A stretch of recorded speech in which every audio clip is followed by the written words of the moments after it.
kelompok 2.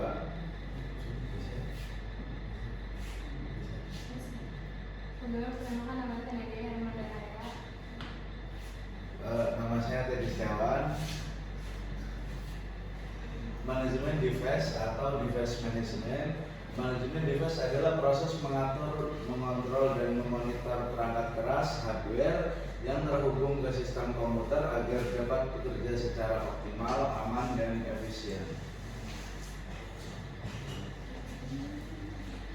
Tugas utama manajemen device adalah bagian dari sistem operasi yang mengontrol seluruh perangkat input atau output.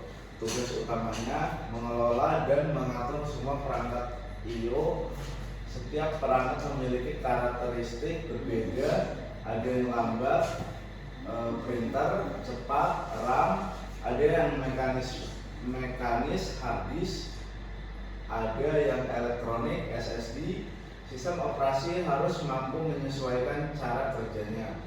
Mengatur komunikasi antara CPU dan perangkat CPU butuh membaca atau mengirim data, tetapi perangkat bekerja pada kecepatan berbeda.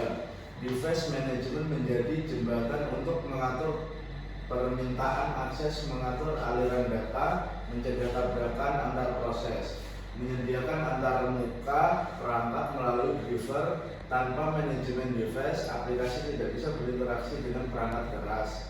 Menjamin penggunaan perangkat berjalan efisien dan aman, termasuk mencegah deadlock, konflik akses, serta menjaga integritas data.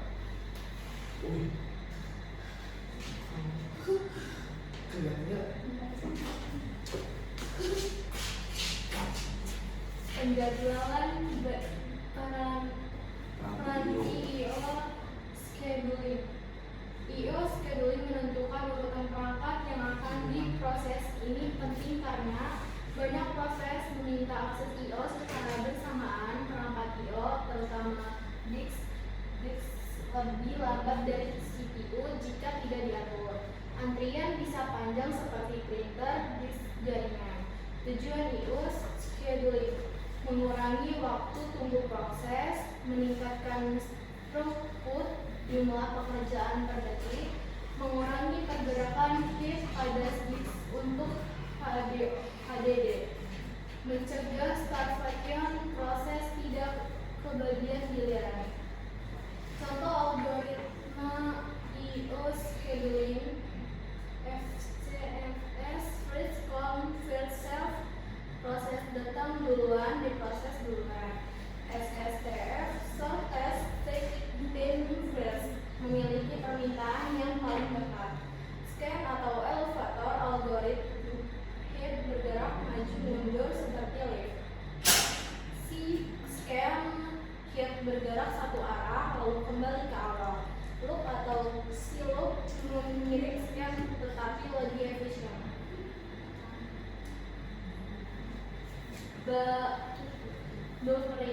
Buffer adalah memori sementara untuk menampung data sebelum dikirim atau setelah diterima. Mengapa buffering diperlukan?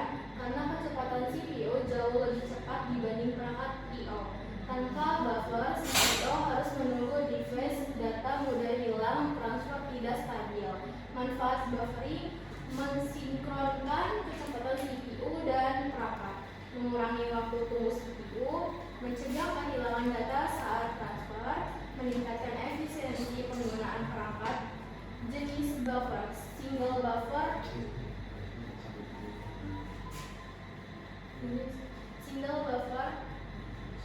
satu buffer, double buffer, dua buffer, bekerja bergantian.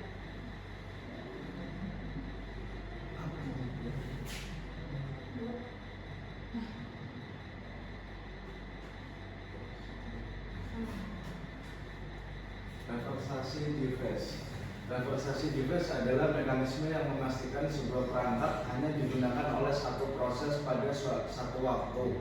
Contoh perangkat yang harus direversasi: printer, scanner, plotter tanpa drive. Tujuan reversasi: menghindari konflik penggunaan, misalnya jika dua aplikasi mencetak sekaligus tanpa referensi, hasilnya kacau. Menjaga integritas data, menyediakan akses eksklusif, mencegah deadlock melalui pengaturan prioritas dan antrian. Penanganan kesalahan atau error handling. Error handling diperlukan karena perangkat I/O sering mengalami gangguan. Jenis-jenis error I/O: hardware fault, perangkat rusak, parity error, data korup, checksum error, data tidak sesuai, bad sector, disk device not responding, kabel tidak tersambung. Cara OS